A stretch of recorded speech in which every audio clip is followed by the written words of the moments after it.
Hey guys, this will be video 8 for the how to design build a custom Sparkle Flying V. And it's going to be a fairly short video because I'm just going to cover briefly about how I set up to install the mother of pearl dots. And it's very simple, and I'll cover it at the end of the video because I've already mixed up this epoxy, and I've got about probably about another 10-minute window, maybe 15-minute window of the perfect uh, consistency.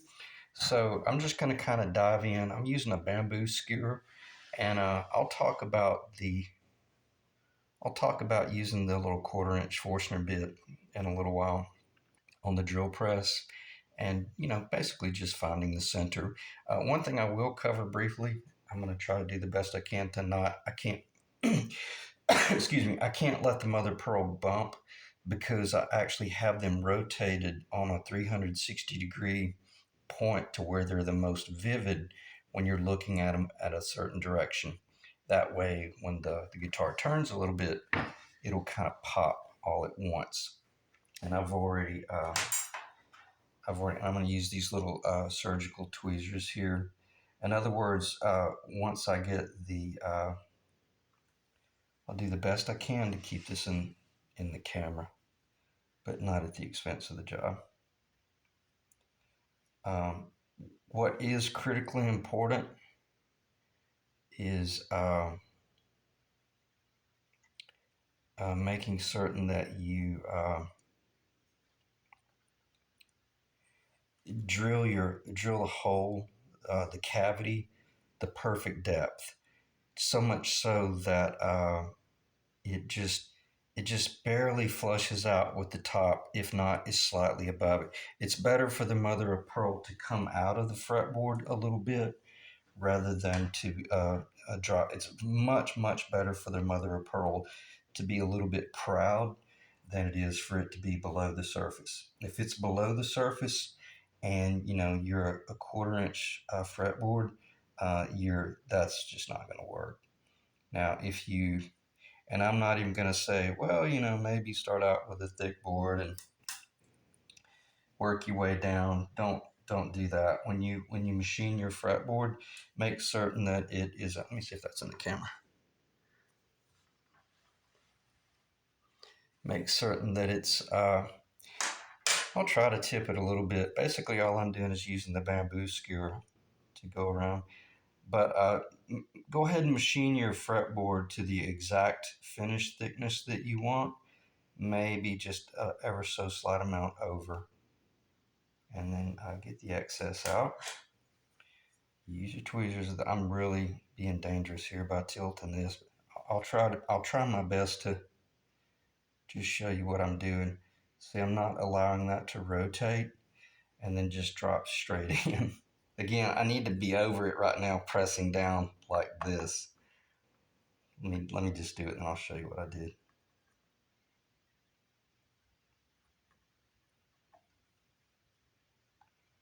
Take my finger. By drilling it out with the 1/4 inch Forstner bit, this mother of pearl is ever so slightly smaller than, I'll try to do it left-handed. I'm just kind of pressing it down in and just kind of forcing the epoxy.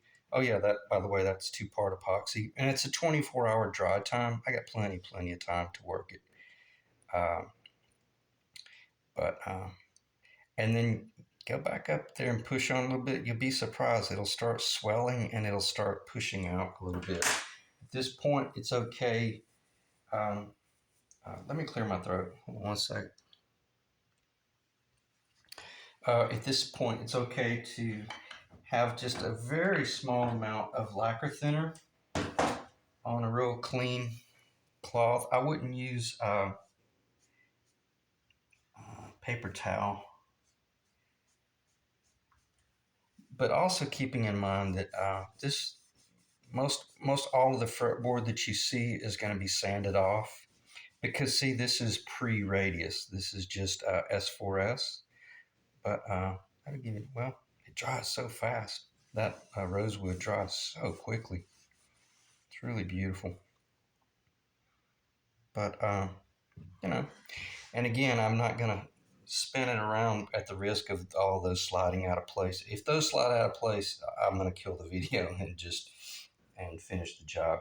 Because see, I like my epoxy to have just this perfect consistency where it'll kind of hold in a little ball, and also according to the humidity and just everything. If it's a real cold weather day, and I go ahead and just make certain that I kind of coat the whole area. I'm not too concerned about squeeze out at all, but also I wouldn't really be too worried if all I did was had the epoxy on just the very bottom. The only way I'd recommend just really kind of, going overboard with the epoxy there is because you know that you got an extremely precise hole. Look at that. Talking about precision. Let's look at how close we got just by. Isn't that beautiful? Very cool. Let's see if I can get it to show a little chatoyancy there, a little effervescence. All right, I'm playing with fire. If you have epoxy on your hand, get it off.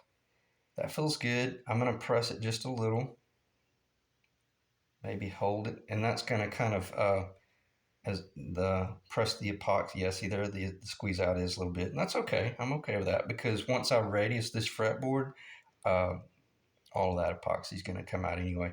And what's amazing is this two-part epoxy is even if I left that a little bit dirty right there, I could come back in about an hour and a half to 2 hours, come across this with my real clean, soft cloth. Is that in the camera? We're doing the two, right? I hope this is recording okay. Again, I just go down in the middle. But again, I'll be coming back after about an hour or so with if there was like some epoxy like that that started squeezing out, just hit it before it starts really setting up. It's going to start kicking in about 30 minutes, the 24-hour epoxy. But last thing you want to use here is like the quick dry or even the 1 hour, because I mixed that epoxy up about maybe 20 minutes ago. And there was a part of me I wanted to do a video, but then there was another part of me that's like, I'm not in the mood to entertain, you know. Sometimes you just want to build your guitar. But I didn't want to rob you guys of, you know, the little tools that I use. I get these bamboo skewers at any place. Just buy bamboo skewers. I get them at a place called I think Dollar Tree, where the items are discount. They're just little bamboo skewers, but they're incredible tools for doing this. You see, there's a pointed end, and then there's a square end. I'm using the pointed end almost like a paintbrush, and you ought, if you did a really good job machining the depth, because your 1/4 inch Forstner bit is going to take care of the diameter. These are just ever so slightly smaller than a 1/4 inch diameter intentionally, so that you'll get good squeeze out. But it's critical that you get the depth right. Now keep in mind, these on the outside here, it would be okay if it got a little bit low on the outside. And I say that with so much caution, because you truly want the pearl. Let me just do it and then I'll explain what I'm doing. You got to make certain that you keep it flush on the inside. Why? Because that's the highest point of the radius. But over here, there's going to be a little bit of material cut off. And if you're, I hope that's in the camera. Oh.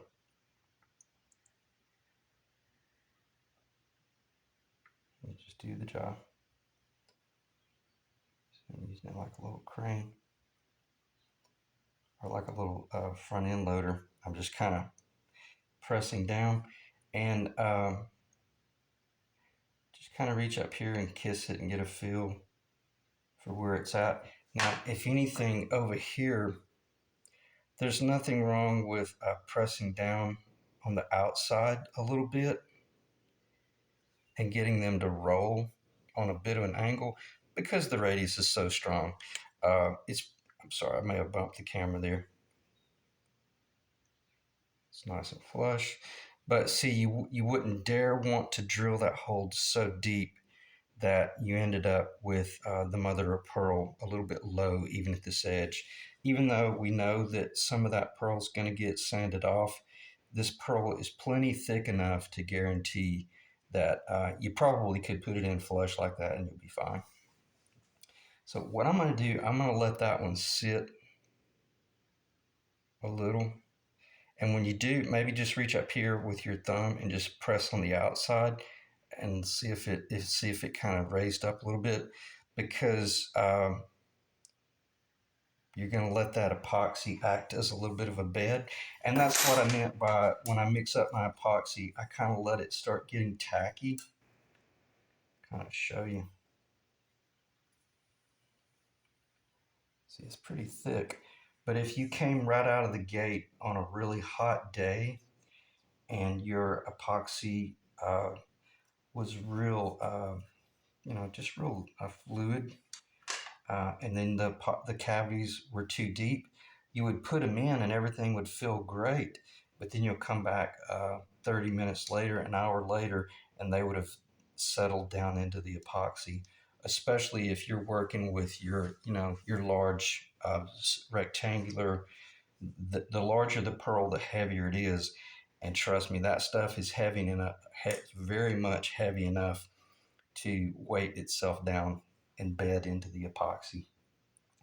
All the more reason why you make certain that you that's probably a little bit low.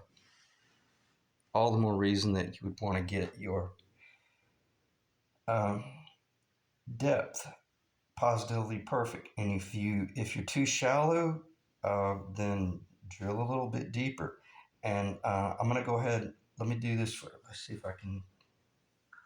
Let me do this. Let me put this tape up here. That will remind me to show you how I use the tape. When I'm over at the drill press, I got one piece of mother of pearl with me, and I'm just drilling it by eye. And I got a feel by watching the amount of debris that comes off of the cut. That lets me know when I've gone deep enough. If you're sitting there with a boatload of dust and debris, well, you probably went way too deep. Or if you just barely got any shavings at all, then it's probably too shallow. And the reason it's so important is because the mother of pearl will, it'll change. If you start getting too thin, you'll see through the mother of pearl, so much so that you'll actually see. That's what I was going to say. I'll go ahead and do this. As you're over at the drill press, I keep this on a piece of tape. I do the drilling, and then I set it in there, and I ask myself, hey, do I like what I see depth wise? And then I pull it out, drill a little bit more, check it, drill, or if I got too deep, you better repair it with some baking soda and your CA glue. We all know that trick by now.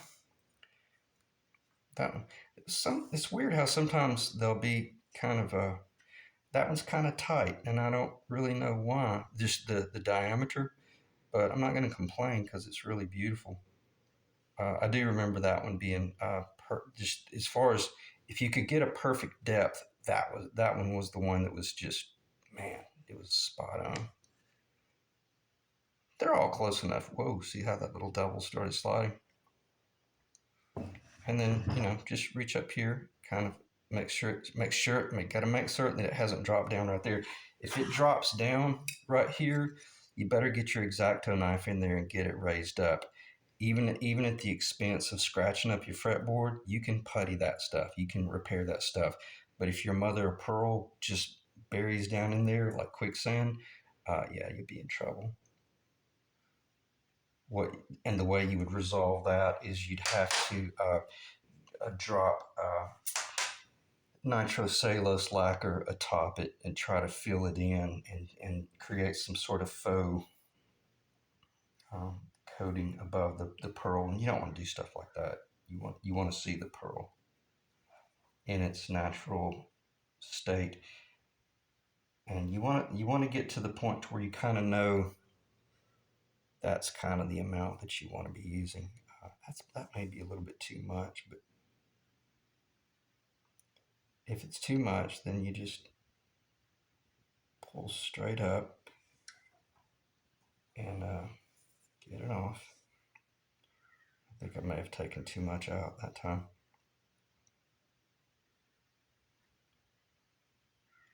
That's one that got a little bit too deep and I had to patch it. So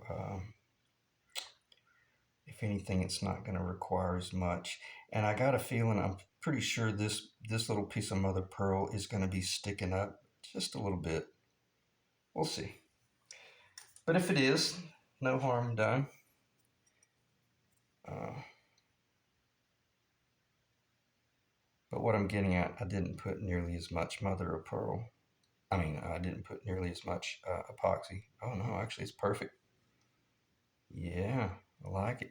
Now, one thing you could do is have a razor blade and just, you know, press down like that. Maybe press on an angle. That'll guarantee. Just be careful. Just think about your job. There was one up here that got a little bit low, and then that one of those that I think that one right there had gotten a little bit low, and I put a little bit of a rosewood dust in it and dropped a small amount of the thin. But be careful because when you tip this over, that thin will squirt out and it'll spray the fretboard. So just proceed with caution. And you might be thinking, oh, isn't that epoxy going to stain that fretboard? No, it's all going to be radiused off. And that's what I was talking about earlier, where in about an hour I'll come in with my lacquer thinner. I'll just really wash it, maybe an hour and a half, because that way it will have definitely started setting. And make certain that you understand what I'm talking about when I say setting. Kicking is when the epoxy starts kicking on a molecular level, but setting is when it starts getting to the point to where it's wherever it is in the job, it's irrecoverable if there's still a mistake. Or if you put these in and walked away and came back 2 hours later and they had settled into place, or maybe like one corner settled, that's a nightmare. Not that that's ever happened to me, because watching the Robert Benedetto video series decades ago, he was really driving home the importance of being real careful about working with your epoxy and your mother of pearl. And he did all of his mother of pearl by hand. It was really cool. He was doing his own inlay, and he did. Yeah, I think he did. Yeah, he did. He tinted after he mixed up his epoxy. He put just a small amount of black tint in there because he was doing his logo on the headstock.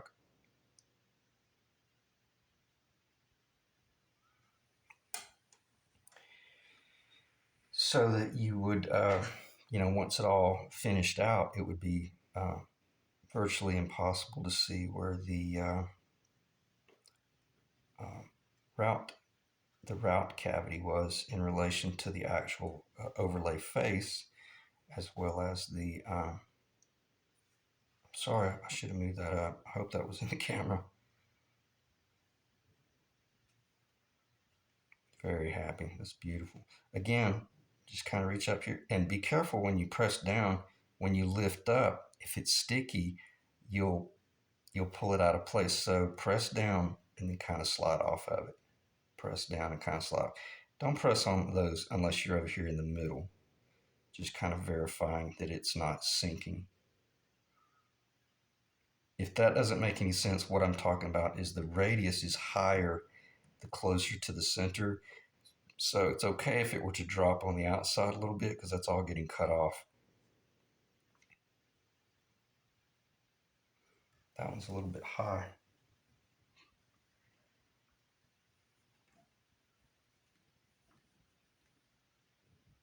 It didn't move. That's okay. It moved just a little, but that's fine. My gosh, if you're, I'm just barely catching my thumbnail on that. If you want to know the truth, that's really perfect. Unless you're planning on shaving a whole bunch of your fretboard down, but please don't do that. Go ahead. What I meant by uh, engineer your fretboard to the finished thickness down the center, except maybe just a little bit proud, but don't go too thin because you'll get yourself in trouble. Those are incredible. All right, we're in the final stretch, and see this. And now I can relax because I know my epoxy is not going to start setting on me. Still got plenty of time. I could go make a pot of coffee. I'm in no rush at all. And what I might recommend in hindsight, these two in the middle, or if you knew that you had one or two that were really potentially going to be an issue that they were too depth, well, do them last when your epoxy is really beginning to get thick. And even so much so that maybe wait 30 or 40 minutes and just wait till this stuff is almost, almost too late. Not too late, but you know what I'm saying. And what that will do, that will guarantee that the mother of pearl doesn't just belly out on you. Just kind of think along the lines of like a quicksand, I guess.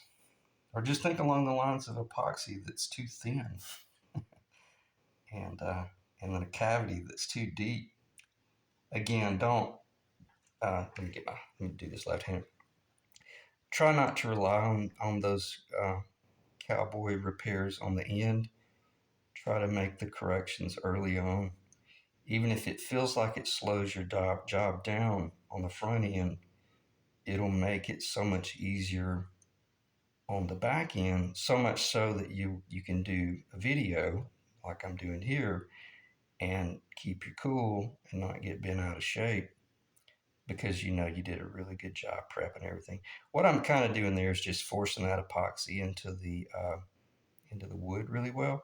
That way there won't be like a little dry pocket in there. Okay, so should be in the camera.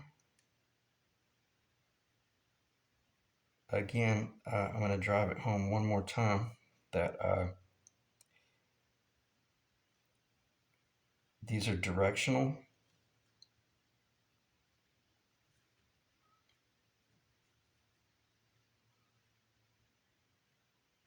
Perfect. Okay, I think I talked about that. Yeah, if you got in a situation where you were dry fitting one and it just like the bottom fell out and it disappeared, what you're going to want to do is take your tape and really press down in the middle and then get your tape like this and just kind of pull straight up. If you pull on an angle, it's going to run the risk of binding. But if you pull straight up, it'll keep you from freaking out and losing your cool and trying to dig that mother of pearl out. And if you just get to a situation where, first off, you should not have let that happen, but let's say it did happen.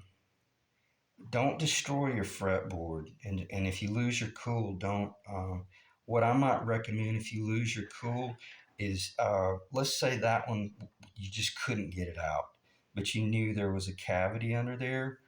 Um, I shouldn't be talking about this because you should not have let it happen, but don't tear up your fretboard. Um, but if you do go in with the grain like this. Don't go across this way. That it's easier to repair with the grain Because I was about to say just drop some real thin CA glue in there, but that's not good luthier work because you would have a pocket under it and eventually it would probably fall out. So try to get it out if you can, or at a minimum, just make certain that you do a good job on the front end. So let's hold this up and see what it looks like.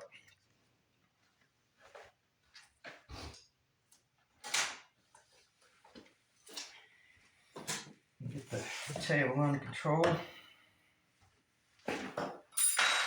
Check the time.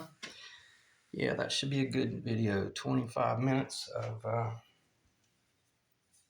just real general. I'm going to clean it just a little bit with the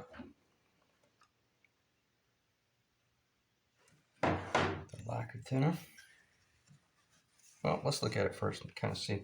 I don't know if you saw this, but I keep a magnifying glass on a boom, and that way I can really get in here and take advantage of things. But should be good. Let's see if I can get, and this, I haven't even cleaned it yet, so let's see if there's any effervescence. Yeah, see, when I looked at it right there, especially that one, man, it just, wow, it came alive. And I know for a fact, this is something that's kind of, I'm looking at it right now. And okay, here, let me see if I can explain this again. If you're laying everything out and you're looking at it at a certain angle, and all of a sudden you're spinning them, and all of a sudden that one just starts popping, and then but this one's dead. Well, go ahead and turn it until it pops as well. That way, when the player's on stage and the lights catch it, the whole fretboard will just go wham, and then it'll kind of fade out. Because if only one pops, well, that might not be that big. That might not be very impressive for the audience. So. Or, and also, if you're just looking at the guitar laying over in the corner, and if you walk by it and you see the whole guitar just kind of pop, it's very inviting. So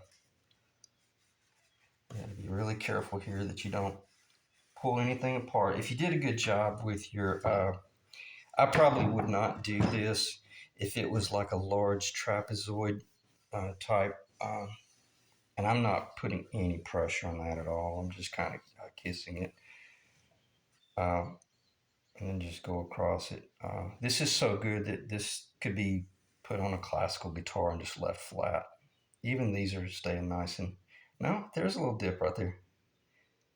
Just a little, not much, off to the side. Okay. What was I going to say? See, I wouldn't be so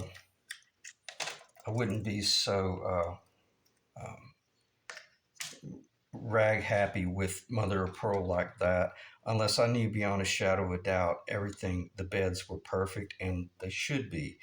But if you're doing jobs like this, usually this has to be done by hand with an X-Acto knife, and every now and then you're going to get a little bit of a low pocket in a corner, and you're going to have to make notes as to where those points may be and how to work around them. And the last thing you want to do is get that baby exactly in place and then come in here with a rag with lacquer thinner and start wiping, and you run the risk of getting yourself in trouble. But these dot inlays are very, very safe for the beginner. A mother of pearl job, and it's really beautiful. Makes a difference between clay dot, especially on the rosewood. It's really attractive. So I'll check the time, but for the most part, I'm just going to sit here with it for about an hour. Just kind of keep an eye on it, make certain that nothing starts swelling or pressing out. That one's a little proud, so I know I'm in good shape. And the last thing you want to do is come in here and start pushing too much. Just make certain that they're staying nice and level, because you might have one that has a pocket in it, and if you press it down, that's when you better get your X-Acto knife out or your tape and try to pull it up a little bit. Yeah, that's a good idea. If one got pressed down a little bit low, just put your tape atop it, do that snap trick, and see if you can get it to raise up a little bit, and then keep an eye on it. The reason I'm spending so much time with this is that's your finished guitar down the middle there, and you don't want to lose that. If you lose that, you'll lose control of your guitar, and it'll turn into a very miserable job where you're trying to, trying to save it. And we don't want that. We want to end on a high note. Okay. Speaking of that, uh, this is going to be going on the Gold Sparkle Flying V because I'm still waiting on for the wood for the Carina Explorer. So there won't be any videos on the Explorer probably until Tuesday or Wednesday when the wood starts coming in and I start evaluating the operations there. I do have the fretboard for the Explorer as well, so I may do it as well, but it'll be off camera. It'll be identical to this whole process, and even this mother of pearl, but it'll probably be off camera. So anyway, I appreciate you guys checking in. Let me check the time. 30 minutes, 45 seconds. The camera should still be rolling. I'll cover this just because it was kind of in the last video where I was talking about the Explorer. Now, these are the Shaler and these are made in Germany. These are called M6, but that'll give you an idea of what the guitar would look like if you're building your Explorer and you elected to go with individual tuners. And I was caught off guard. I was expecting these. Yeah, this is kind of some good information. I was expecting the post to post distance on for the individual tuners to be a little bit wider. I don't know why. Maybe just because that headstock was bigger, but they're not. They were the same. So, and what is that distance? It's 15/16 from post to post, and that machine work would allow you to go with tuners that are back to back. But keep in mind, on this job, the tuners are perfectly in line, and this tuner out here does not drop down a little bit lower. But that's not the case on this design right here. And even on my Kramer, they were not straight, and I could have sworn they were spaced further apart.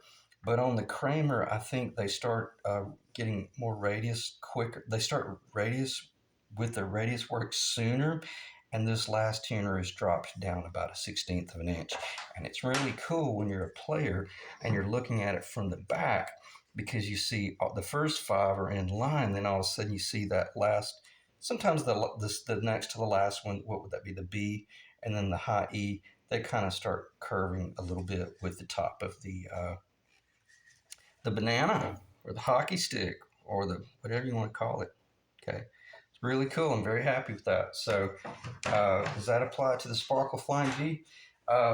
If you want it to. Otherwise, I'll just wait till the Carina comes in before I fire that video series back up because, just because. So there's enough. I got to get these Sparkle Vs finished and sold and all that jazz. So appreciate you guys dropping in. If you got any questions, let me know. I'll do what I can to help out. See you in the next video. Thanks.